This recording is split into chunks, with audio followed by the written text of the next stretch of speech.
Welcome, everyone, to Peopleless HR and People Tech Explorer. I'm Tony Lawrence. Today, we're talking to a very diverse group of experts from Paylocity, one of our partners. We'll dive into HR tech trends, HRIS adoption, and how Paylocity is shaping the future of HCM solutions. Joining me today, as always, is your co-pilot and Peopleless resident HR tech expert, Tearle Johnson, along with our expert panel from Paylocity. With 2 decades of HR experience and a doctorate, or working on a doctorate rather, from Purdue in leadership and innovation. And I think she possesses like every certification you can think of in between. Shari Simpson is a powerhouse in the HR space. She's also the host of the HR Mixtape podcast and serves as Paylocity's in-house HR thought leader. So welcome, Shari. Josh Crawford is a well-seasoned, well-traveled HCM account executive, now in his 9th year in the industry. Josh has worked with multiple HCM vendors and served companies ranging from small businesses with one employee to global enterprises with 10,000 employees and everything in between. So, Josh, welcome to you as well.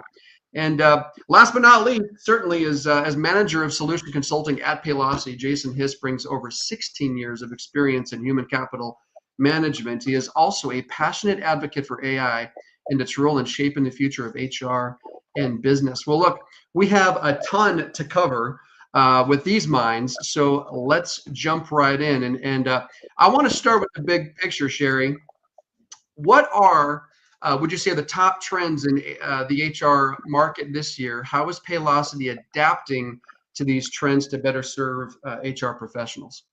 Yeah, what a great question to start us off with, Tony. So I appreciate that.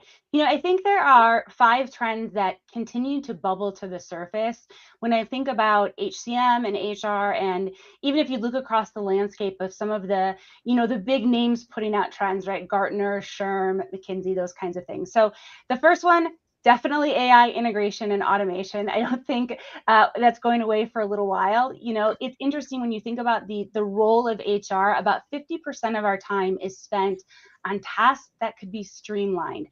So automation is really going to help us think strategically and move forward and reduce some of those manual tasks. It's also, I really do believe, going to introduce fairness. I think there's a lot of conversation around recruiting and AI and how those tools are going to help us, and the fear around potential bias being introduced.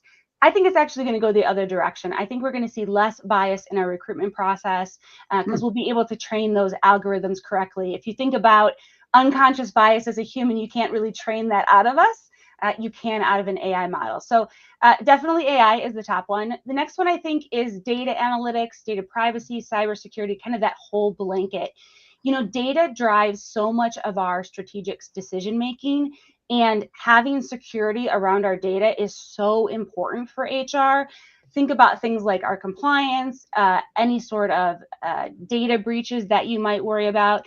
All of the time that we spend as HR professionals teaching our employee population about phishing and vishing and all sorts of types of ways that cyber bullies are trying to get our information. So having really good, strong data practices are pivotal as we think about how we're going to align and engage our workforces going forward, especially when we're talking about HCM and HRIS tools. We need to make sure that there's a really strong foundation from a data analytics, privacy, cybersecurity perspective.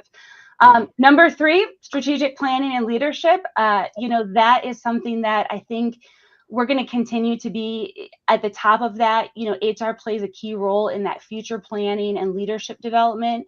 We really need to spend time equipping our leadership teams for the business problems that we have now going forward, especially as we think about how we handled the pandemic and everything that our leadership teams had to go through during that time.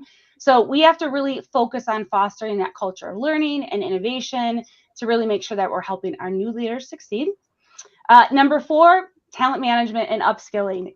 We have to continue to keep learning both as HR professionals and as we prepare our employee population. I think it ties into AI too, as you think about that conversation. Is AI going to replace jobs? Some jobs it will, right? That's the reality. But I think the thing that is more important is, are we going to be replaced by people who know how to use AI tools, who have had organizations that have focused on upskilling them for what's next? addressing the skills gaps and really helping to impact not only the future of their business, but the engagement of your employee population, right, by providing those opportunities. And last but not least, employee experience and collaboration. You know, EX is such a high priority now. It's not a side project like it used to be. It drives our focus on engagement and culture fit, and it unifies our strategies across departments.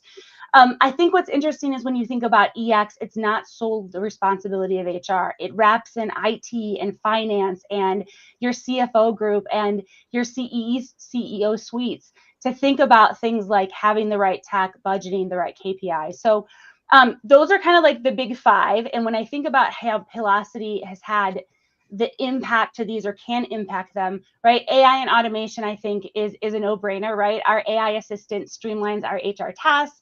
It provides real-time, context-aware support. It's going to help you reduce administrative burden and free up that time for strategic work that we really want our HR people to be focusing on. Data analytics, privacy, and security, that group, right? You're going to find some really robust reporting inside of our tools, and things like single sign-on, multi-factor authentication, automated account management, right? That's all built into the security and backend of our tools. So you're going to know that you're secure and that you're going to be in compliance. Strategic planning and leadership, right? Headcount planning, centralized workforce strategies. That really is going to ensure that your HR leaders can align staffing needs with those business goals I talked about and help you have more advanced talent mapping than some of the other tools out there. Talent management and upskilling, right? Performance management tools and LMSs or learning management systems are what you're going to need to succeed in that area. You can use those to drive the upskilling. And what I love about our tool is you can think about it from super big, right? You're loading in those giant classes, or you can get really small and go, hey, you know what? I needed to train somebody this week on the new ladder protocol. I'm going to record a quick video and load it into the LMS. And oh, by the way, you can access that whatever you're using, you know, whatever tool you're using. So I love that. And then last but not least, employee experience and collaboration, right? Having a mobile-friendly all-in-one platform that integrates payroll, performance management, and those engagement tools, those are going to be a game changer as you think about addressing all five of those trends. Yeah, I'm not surprised, but you came fully prepared. That is an incredible start to the conversation. So Tearle, I'll turn over to you. Okay, I want to take a few minutes and talk about Paylocity technology, and also we'll probably touch back on AI again. First question, Josh, this is for you. For organizations that currently are looking and evaluating HRIS platforms, can you speak for just a few minutes about what you believe sets Paylocity apart from the competitors in the marketplace? Yeah, of course. Thanks, Tearle. I think the first thing that sets us apart is just the fact that we're completely agnostic from a benefits, insurance, 401k, and pretty much any other service provider that our clients use. We always say that we're a tech company that just so happens to do payroll, which to me just means that we only focus on HR technology and we keep our hands out of everything else, which is also what we call internally the best of breed approach. And the reason we do this is because we know that the best outcomes for our clients are when they have experts who focus in each one of these areas. So our strategy instead is to integrate with these providers because we realized a long time ago that our clients, they really deserve a choice regarding the other vendors that they're going to use. But what I think the biggest differentiator is for Paylocity is our service delivery and our implementation. And I know everybody's probably rolling their eyes right now because every company claims to have the best service in the industry.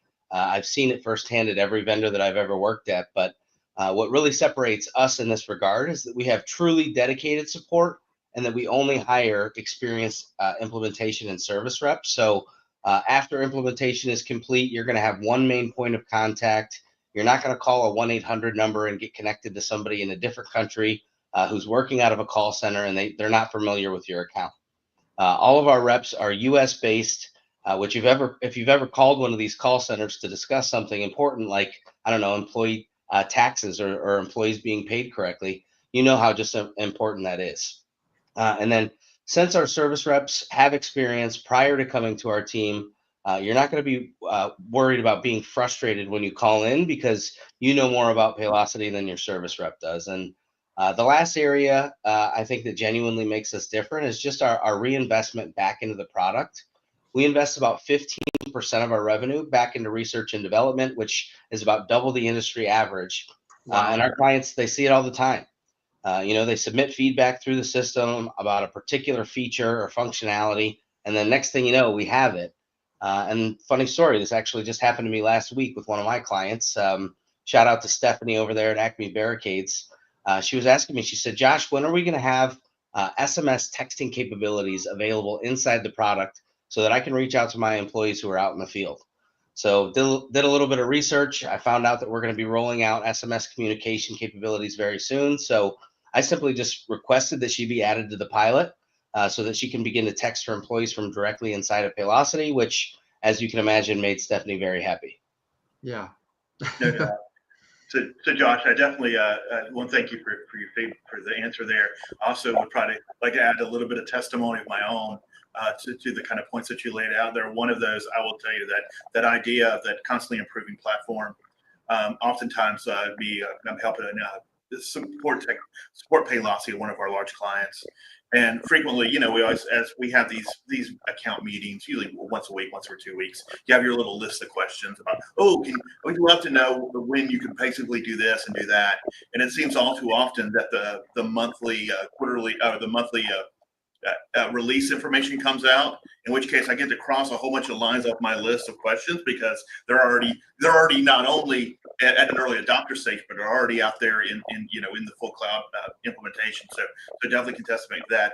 Also, the other piece I want to support my personal experience with Paylocity is actually, this happened yesterday, that on the same client, we had a pretty complex question that had some sense of urgency to it. So we had our weekly meeting with the account management team on Monday. And of course that you get questions on Tuesday afternoon. So reached out to our account rep. Definitely want to give a shout out to Serena on that, that she was back. I was back on the phone talking to her within minutes of actually reaching out. She had the exact answer I needed, was able to kind of go connect back to our client, and are already in a move forward space. So definitely want to say it's more than just some corporate marketing. It is a reality as far as my experience with Paylocity.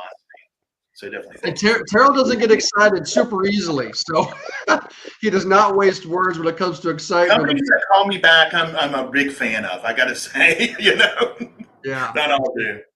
All right, do want to move back, and Shari, want to kind of touch back on the kind of the points you were making, especially around AI. We all know that AI is not only shaping HR technology, but it seems like touching every aspect of our lives. But once again, we're going to focus our conversation here to HR technology. But there are a lot of concerns, a lot of noise out there in the system about ethics and responsible use. Can you speak a little bit more about Paylocity's approach to AI, especially in terms of ethics within the platform? I love when we get asked this question because we were one of the first providers to publicly put out an ethical AI statement. And what that statement does, you can find it on our website. It's easy to find, so it's not buried under a bunch of links. And it governs how we look at and how we implement AI into our tools, and has governing ethics statements that we follow. And the reason I love that is because if you look at the ethical landscape when it comes to AI, there is so much that is being put on the employer as responsibilities, but the AI is coming from your vendors. So for example, the EEOC has put out that if you make a hiring decision that ends up in an EEOC claim, and you come back and say, hey, you know what? It was my system. It was the AI built into the system. Your vendor is not responsible for that. You as the employer are responsible for that. So when it comes to working with vendors, I think the things that you have to consider from an ethical standpoint, which is something that Paylocity can do, is you have to be able to all answer the ethics questions, right? Do you have an ethical AI statement? How is your algorithm actually built? Can I see how it's built? Can I understand how the algorithm works? Can I do things like completely remove somebody's data from the system? Those are the kind of questions that you need to ask when you're exploring HCM providers. And it's one of the reasons that I love what we've been able to do. And I'd love to actually throw it over to Jason, because I think there's other AI considerations that we definitely have to think about. Yeah, absolutely. Thank you, Shari. There's so much hype about AI. You hear it everywhere on every earnings call, but there's a lot of hype out there without providing real value. So I want to touch a little bit on Paylocity's AI and how we're different. First of all, we've always been a leader in artificial intelligence. We were actually the first HCM vendor to embed AI, generative AI, into our platform. And we also take a very different approach in that we look at AI holistically. So a lot of other providers, they might have an AI tool here, AI tool there. Our goal is different. We want to seamlessly embed AI throughout our platform. You don't have to look for it. You don't even have to know it's there. It just works. It just makes your life easier. So just some common examples is communications, posting announcements, messages to different teams, just having an AI assistant who can help you really craft a really impactful, concise message that's really going to get your point across. Or maybe you're a manager and you're responsible for doing a lot of scheduling, having an AI tool that's going to really just optimize the schedules based on different variables. But then it's all the way down to at the employee level. So we all are on employee benefits at Paylocity, and we drink our own wine, meaning we use our own software. And when we did our open enrollment this year, just like our clients, we had a benefit decision support tool. So we have multiple plans, HSA, FSA. A lot of people, this is very complicated. And being able to have a tool where I can just say, answer questions about, what my needs are this year, next year, and have it walk through and optimize the plan and help me select is huge. But probably the one that I really want to shine the light on is the AI assistant. So we have an incredible knowledge base that both we use internally and our clients, where we can search, find answers to questions. But I'll be the first to admit that sometimes it would take me a couple queries and a little digging to find exactly what I was looking for. Now I just click on the AI assistant in natural language, ask it, say, hey, how do I do prorated payroll? Because I just had somebody get a mid-period increase. I type in that question, it gives me the answer instantly. It doesn't give me stuff that I don't need. And if I want to dig in deeper, it'll actually give me the link to the article where I can go in, see the step-by-step. But what's really exciting is our clients will be able to use it a little bit differently that way as well. But just imagine uploading your handbook, right? You're already going to have it on the employee self-service portal, but they still have to go in and search. And I know one common thing is like, what holidays do I get off? What's my PTO policy? Can I expense this? Now, right from either the desktop or even mobile, because the AI assistant's in mobile, I can just ask it the question and just immediately get the answer. So you can just imagine the burden this is going to take off of HR. And again, I really want to emphasize, it's not about AI trying to replace HR. It's AI enhancing HR. It's like HR's superpower, right? Where we can automate all these manual tasks. We can automate these repetitive questions. And it even takes it a step further where, there's so much data out there, data overload, and it can filter things down and give really good insights on, risk retention, like which employees might be at risk of leaving the company. What LMS courses might I want to take to further advance my career? I mean, I can go on and on, but again, it's just really enhancing HR on another level. And the fact that it's just embedded everywhere in our system is really a game changer in our industry. Yeah, Jason, that's incredible. I wonder if there's any temptation there to ask your natural search, what the meaning of life is and what it would come back with. Maybe you should try that sometime. If it solves that riddle, I'm all in for life on Paylocity. So let us. I guarantee you, it will link you to a Peak article. So that's incredible. Yeah, I mean, I think as Shari mentioned, the AI ethics statement is very easily found on the Paylocity website. So that's great. So this is something that we experience at Payless, right? We've got clients who are looking to change their HCM. They're putting their new budgets for the new fiscal year into good use. And what's interesting is I found that the HR role in different levels can be a bit transitory or transient. And so people come in and go, do I want to shake things up or not? And I think it takes a lot. I call it courage. I think it takes courage to say, look, this is messed up. We need a new HCM. We need a new way of doing things, because we all know on this call that we've heard it said on LinkedIn, right? Many times you see all kinds of memes. Well, people leave bad managers. Yeah, they do. They also leave bad systems, bad processes, right? They leave bad HCMs because why do I have all these roadblocks, right, in my daily life? So So Shari, let me bring it back to you for a second. So switching HCM providers is a huge decision because it really is a long-term commitment to see through the integration and that kind of thing. How can HR teams build a business case for making a change that leadership will actually support when it comes to changing out that that HCM, which is a Herculean task?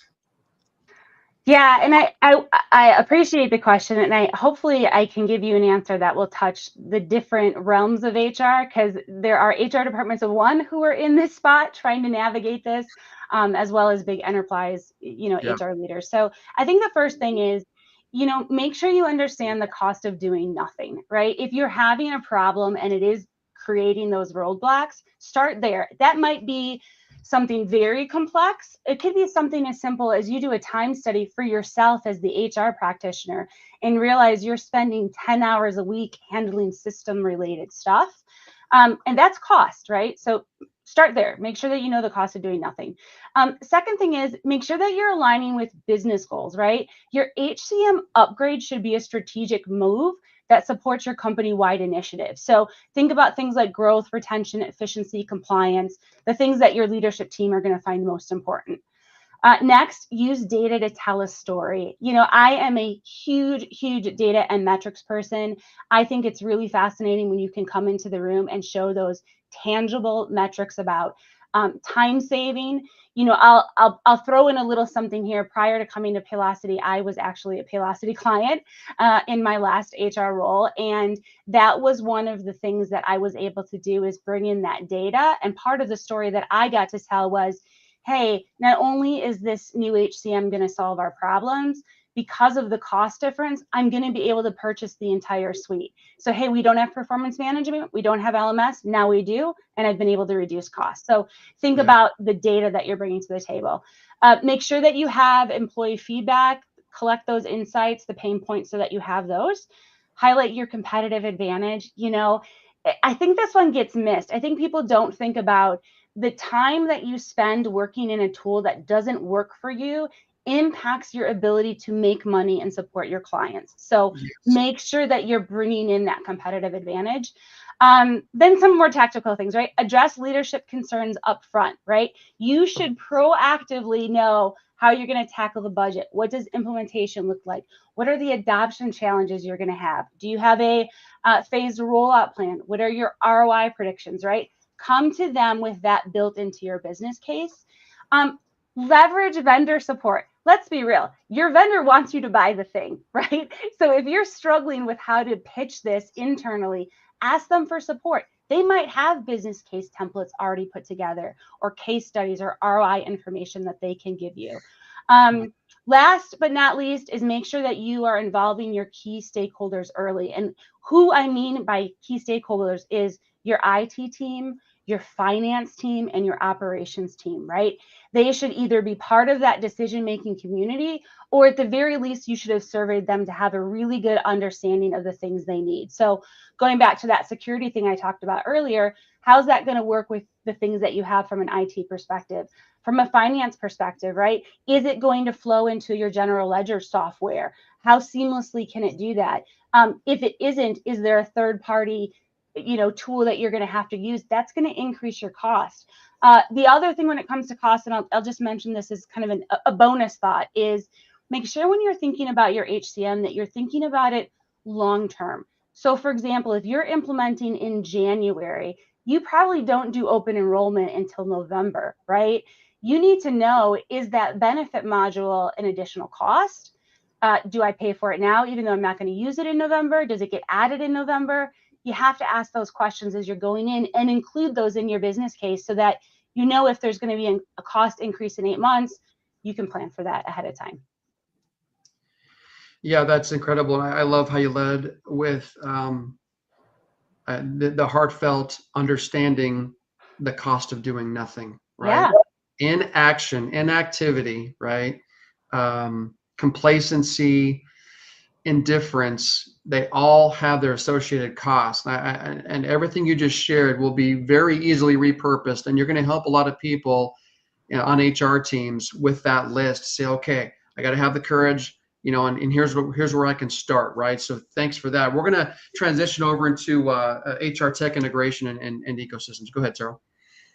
So we're picking up a little bit on what Shari was talking about, and that idea of companies either in the market for or actually actively looking to change their HR technology. We'd love to think that it's unplug one piece and plug another in, but what we know is these are not always simple scenarios. Oftentimes, organizations have a unique ecosystem of a combination of cloud, on-prem, and legacy systems, vendor systems. All of those really create a unique HR stack environment. Josh, I'd like you to weigh in on this. How does Paylocity integrate with those complex tools that may be less than a one in, one out scenario? And what do you think HR leaders should consider when they are analyzing their tech stack when they're going through this evaluation process? Great question, Tearle. I think HR leaders need to be aware of any changes that could be coming in their tech stack, whether it's this year or 10 years from now.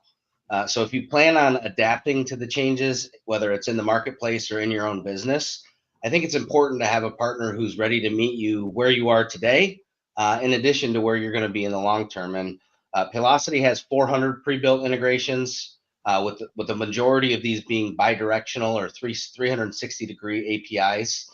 So if you decide to change a vendor in 401k, ERP, benefits technology, or any other technology that you use, you're not going to have to leave Paylocity to do what's best for your business. And I think this goes back to the best of breed methodology I was talking about earlier, that if we don't have the ability to build the best technology available for a particular niche area, we're just going to integrate with it instead. And I think the last call out I'll make for HR leaders to be wary of when they're evaluating integrations is not just to accept when a vendor says that they can integrate something. Make sure that you can confirm that it's a 360-degree integration, it's bidirectional, and it's an API, because I think everybody on this call knows that there's a big difference between downloading an Excel file from one system, uploading it into another, and doing that every single day, instead of just having the systems communicate behind the scenes with no manual intervention from the administrator. Yeah. Thank you, Josh. Appreciate that. Want to go ahead and for a minute as we talk about from this, going through this process, that we're no longer shopping. Now we've selected a partner, and we begin that implementation work. Oftentimes, this is a monumental lift for HR teams. So probably both Shari and Josh, I think probably both of you would have some perspective on this. A lot of technology companies have this belief in like the old Kevin Costner movie. If you build it, they will come. However, this sort of short sells the challenge that adoption is for any newly implemented system. So can you speak about how Paylocity helps clients navigate these hurdles that may appear during implementation or maybe be post-implementation in an adoption phase? Yeah, of course. I'll kick things off here and then I'll pass it over to Shari. I think the biggest challenge that I've heard from my clients prior to coming to Paylocity is just getting the users to adopt the system and getting them inside of the application to do their day-to-day activities. So we might need them to punch in and punch out. We want them to be able to view their pay stubs and W-2s.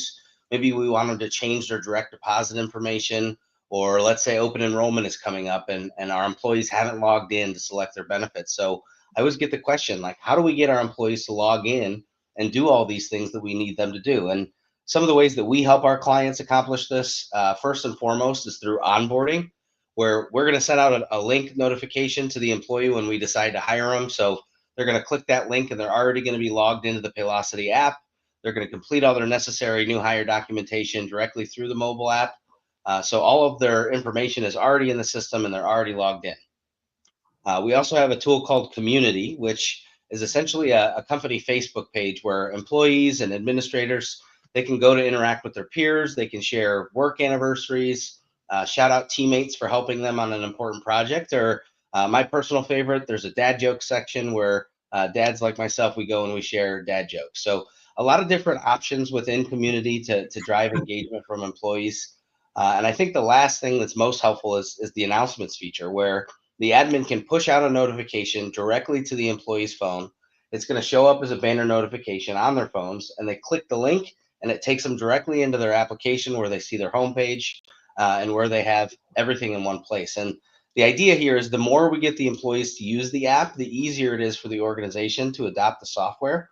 And a little pat on the back for Paylocity here. It doesn't hurt that we have the highest rated mobile application in the industry in both the Android and Apple stores. So feel free to go check those out for yourself. But the idea here is that we've built the mobile application to be as easy to use as the other apps that your employees are using on a daily basis, which is probably why it's so highly rated by the employees who are using it. Shari, how about you? What are some of the other challenges we hear from our clients? Yeah, I love that you leaned into the engagement piece that we definitely want our tools to help us with from an HR perspective. I think the thing that I want to put out there from the HR practitioner perspective is training employees on how to actually use the tool beyond the engagement pieces, right? There's a lot of expectations we put on employees around performance management, right? How are you going to do that? For our managers, how do you approve time off? How do you do if you have payroll and you need the managers to do something from a payroll perspective, right? How do you get them trained on that? What I love about what we do is we take a very active approach to provide a plethora of resources. So not only can you jump on pre-recorded or on-demand training, you can get in live sessions. Our training department is actually very unique in comparison to, I think, some other organizations. Our training department sits actually underneath HR. So they are in charge of training both internally our employees and externally our clients. So really unique perspective to understand what the HR community is going through. And so you get this really unique training that's really specific to how you're going to work with your employees. And then you get all the ancillary stuff, right? The slick sheets and the one pagers and the, robust LMS stuff that you can send out. But I think that is a game changer when it comes to trying to implement new tech.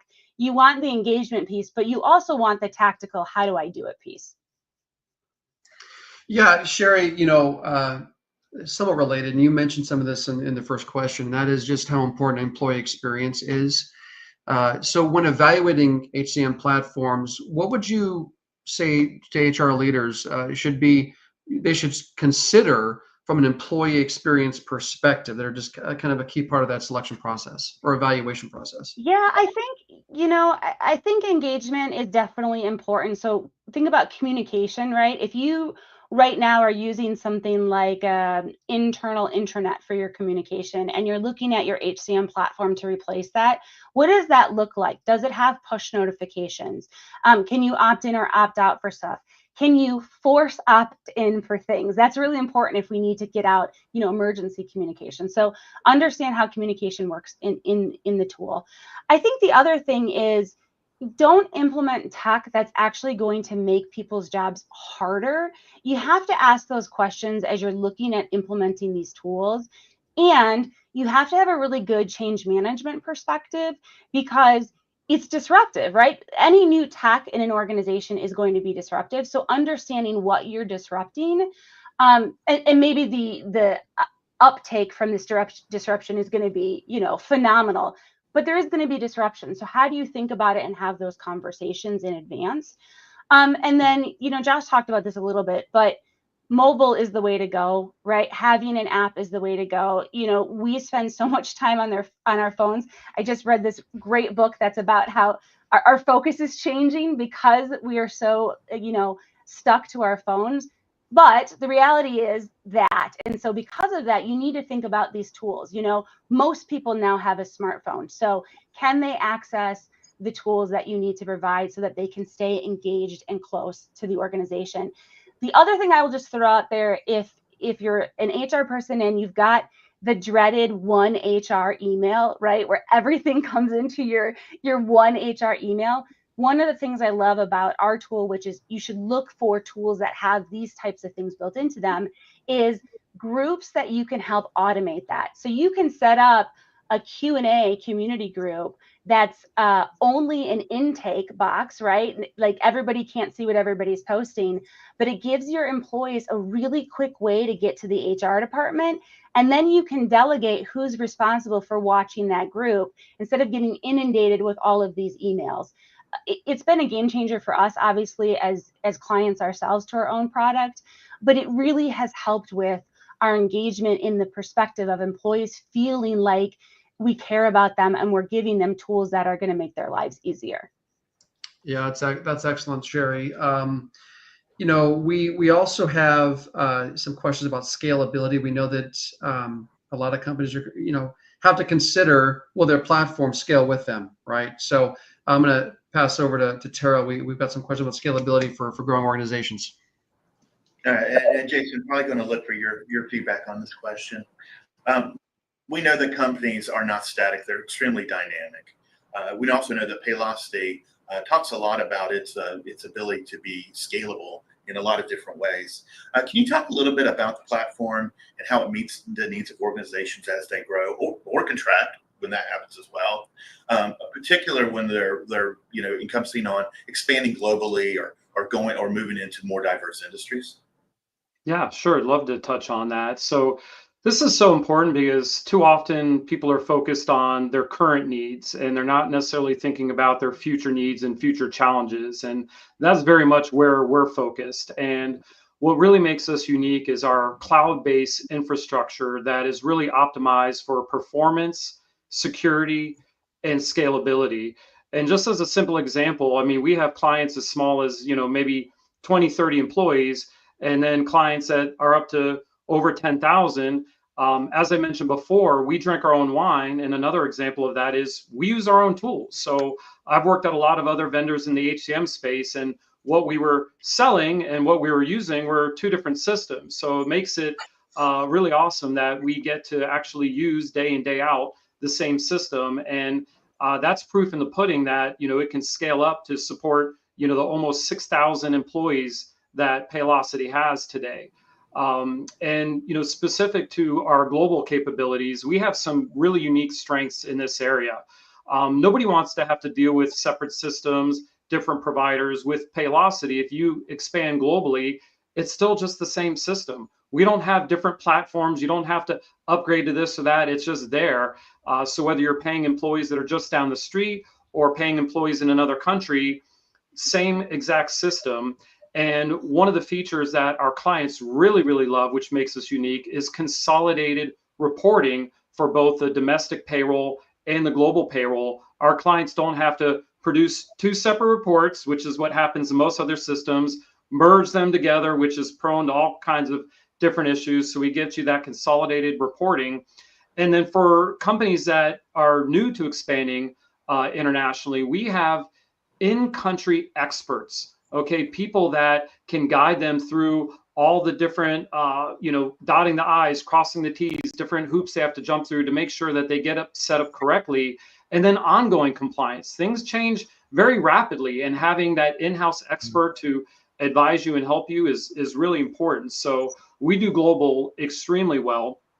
But you also mentioned expanding across different industries. So we have a lot of specialized things in our system. So we have things from like, really complex shift differentials we can set up for healthcare as an example, or we work with a ton of nonprofits and they have very complex salary allocation and grant tracking that they have to do. We do that very well. Or it could be something like we do amazing calculations that can really be very difficult for like the restaurant industry, doing tip to min or tip pooling, or certain industries have weighted overtime. Like these things are just really easy and simple in our system. Doing certified payrolls, just pressing a button. I mean, it's really that easy. But what really is one of our strengths is something we're really proud of, and that's our workflows and our customizable workflows. Because not only is things different from industry to industry, but company to company. So they have the ability to set up your own customized workflows is huge.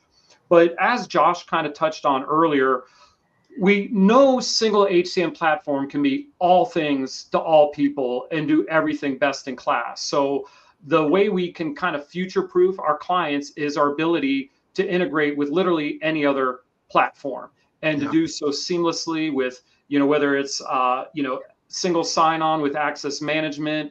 Maybe you need us to integrate with your specialized ERP, industry specific, like you're married to it. You can't abandon it, but you need a HCM system that can integrate, or a niche LMS system. I can give you, tons of examples. And probably where I'll wrap it up, which our clients had been asking for a while for this, and we were able to deliver in spades, is our market pay analysis. So if I'm expanding into a new city, a new state, and I want to see, hey, what does this job in this region with this level of qualifications, what is a fair and competitive rate? We have that information at their fingertips. So really, really strong in future-proofing our clients and trying to anticipate their future needs. Yeah, those are all amazing points, Jason. It's funny you were talking about how you drink your own wine. That Paylocity actually uses Paylocity. That's pretty powerful. Maybe seems counterintuitive that that would have to be called out, but I mean, you said you worked at a company before that didn't use this, use a separate HCM. It makes me think of, if a Kirby vacuum cleaner salesman comes to my door and I ask them, hey, what do you use at home? And they say Dyson, that's gonna be a very short conversation. All right, let's just put it that way. So great points there. We've talked about a lot, Josh, in this conversation. Has been extremely fruitful as far as the information you've all provided. But what's something, Josh, you wish HR leaders knew about selecting an HCM that we maybe haven't talked about in this conversation? Yeah, I think the first call out I'll make is for all clients just to be aware of revenue share. Most HRIS vendors, they pay CPAs, they pay brokers, they pay bankers for referrals so that those people will push the HCM product for them. And I think this is kind of one of those gray areas where there might be a few folks who cross the line between ethical and unethical, because at the end of the day, they're going to get a paycheck from the HRIS vendor. So my recommendation is just to make sure that if you have a trusted consultant who's pushing one of these HRIS vendors over the others, that they're doing it for the right reasons. Make sure that the vendor that they're recommending is because they have other clients that are using it, and those clients are willing to vouch that the product and service is good, and not simply just because the advisor is getting paid to make that recommendation. And then another common occurrence that comes up late in many of the software evaluations that I've been a part of in my 9 years is we'll get to the finish line, and then the HR team ends up either in indecision, or they simply pick the lowest cost provider because they didn't take the time ahead of time to plan and research before the evaluation got started. And in most cases, you're not doing your research beforehand. You're just going to be in the same position that you are today, which is 2 to 3 years down the line. You put in a ton of time, a ton of effort, and all the resources into a new software that really hasn't accomplished what you set out to do the first time. So my recommendation to any client who's evaluating their HRIS is just to take the time beforehand to figure out roles and responsibilities, both for the evaluation and then after the fact. As a team, develop a grading scale. What are the top feature functionality that we need to see from these vendors? And then have clear-cut decision criteria, like what's our budget? Are we looking to increase or decrease our spend? What are the integrations that we need that we already have? What are the integrations we'd like that we don't have today?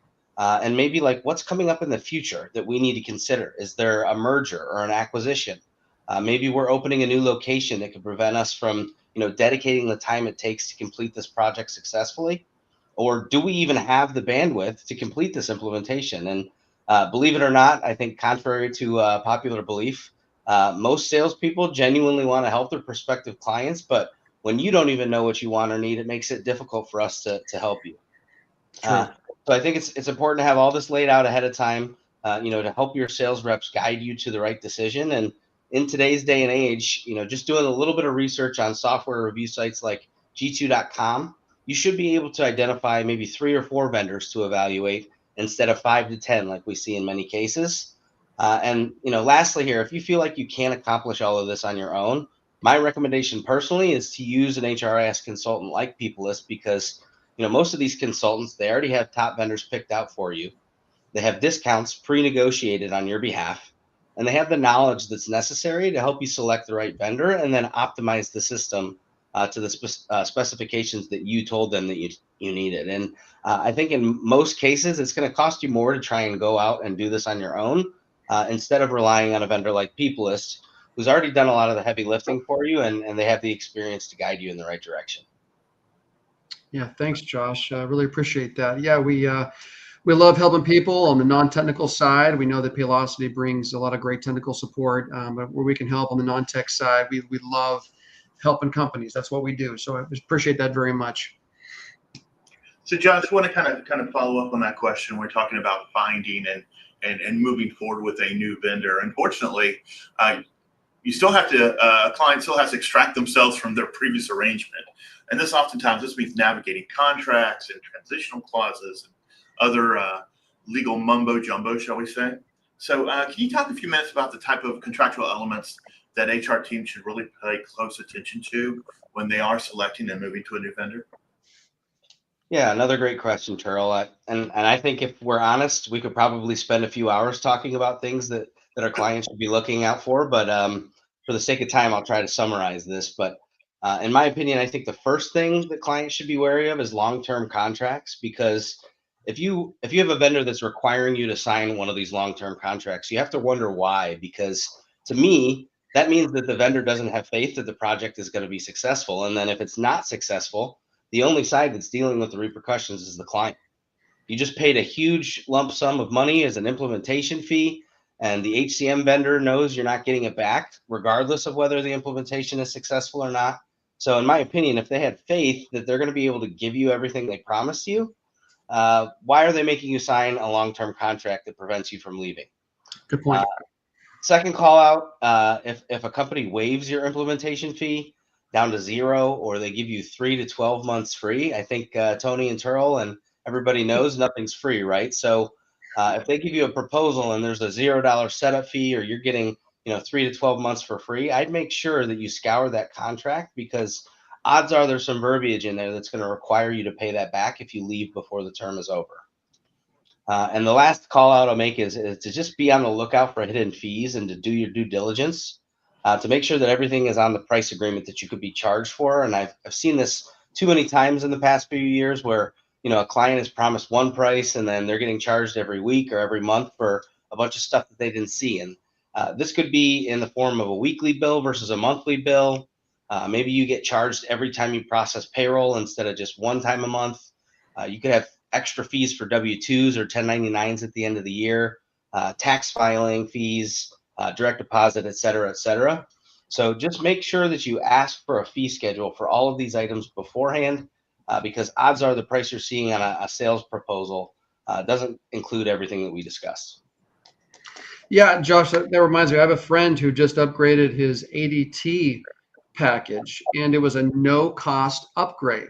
And then he got the bill for the equipment, and he was so put off, he went onto social media to complain pretty profusely about it. So anyway, I get that. I think that transparency is what people expect. It's what people want, and frankly, it's what people deserve. So that's a really good point.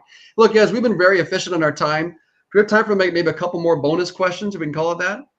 You guys good with that? All right, let's go. So first, I'll pass over to Shari and Jason on this. Can you give us a sneak peek at any exciting features or innovations Paylocity is working on your side? Yeah, I'll jump in. I think Jason already kind of hinted at one or shared a little bit of it. I don't know that from his perspective that he has as much excitement about it as I do, but that ability to have the AI assist go against your employee handbook, that is a game changer. And one of the things that he didn't mention, that the reason I bring this up, is not only does it give you that answer, like his example, hey, these are the holidays that that are available to me, it directs you to that exact part of the policy inside that handbook. So there's like that added sense of transparency to it that you don't get when you're using something like ChatGPT that just gives you that text answer. You know that the answer is right, and if you want to read further, it's right there for you. So that's mine. I think that one is huge, and it's a big game changer for HR. Yeah, that's a big one. And then I think obviously organizations are all different. They all do their own thing. They have their own way of moving and having their being. But Josh, do you have any real world examples, case studies of an organization that successfully transitioned over to Paylocity? Are you inclined to share that? And what were their key factors to success? Yeah, I think to be honest, Tony, we probably have a couple of dozen of these that I could share, but my personal favorite is Scrub Daddy, which I'm sure many of you have seen the TV show Shark Tank, where they had an appearance. And if you haven't seen the TV show, there's the little smiley face sponges that you see in the aisles of your local grocery store. But since their appearance on Shark Tank, they've grown from a small startup to a $1 billion brand. They now have over 20 cleaning products. And they're actually recognized as the most successful brand to ever have appeared on Shark Tank. And they've been our client for most of the last decade, and they've trusted us to be their go-to HCM partner, and we've grown with them. But a few of the key points that we've helped them with is we accelerated their new hire orientation and onboarding program by 80%. We helped them increase their headcount from 30 employees to over 150. And we have also helped them expand into Europe, into UK, and into Australia. And their HR director, Christine, she's often credited our system with being a huge help by doing what we've talked about this whole call, right? Which is allowing her to focus on the more strategic areas of HR, which at the end of the day, that's why we're all here, right? So we want to focus on the strategic areas, like keeping employees happy, bringing in the best talent possible. And then lastly, just making sure that we have the bandwidth to grow. Because at the end of the day, we don't want to be slowed down by outdated HR systems. Yeah, we keep a pretty steady supply of Scrub Daddies here at the house. So we've kept some of their lights on. I can appreciate that case study. Thanks, Josh. Look, I again want to thank our guests from Paylocity, Shari, Josh, Jason, for sharing your time and knowledge with us today. And of course, and actually, Shari, I wish you the best as you complete your doctorate at Purdue. Those are great courses of study, and I wish you absolute success leading up to that completion and thereafter. It's been such a delight having you all on the show. So, and of course, thanks to all of you for joining. We hope you found this discussion valuable and walk away more informed about the trends and people shaping the world of HR and people tech. If you'd like to continue the conversation or need any help navigating HR tech decisions or other people challenges, feel free to reach out on LinkedIn, or you can email me at tony.lawrence@peoplelist.com. We'll see you next month for another engaging episode of HR and People Tech Explorer. Until then, take care. Paylocity team, thank you so much and enjoy the rest of your day. Delight having you on today. Thank you. Thank you. Thanks.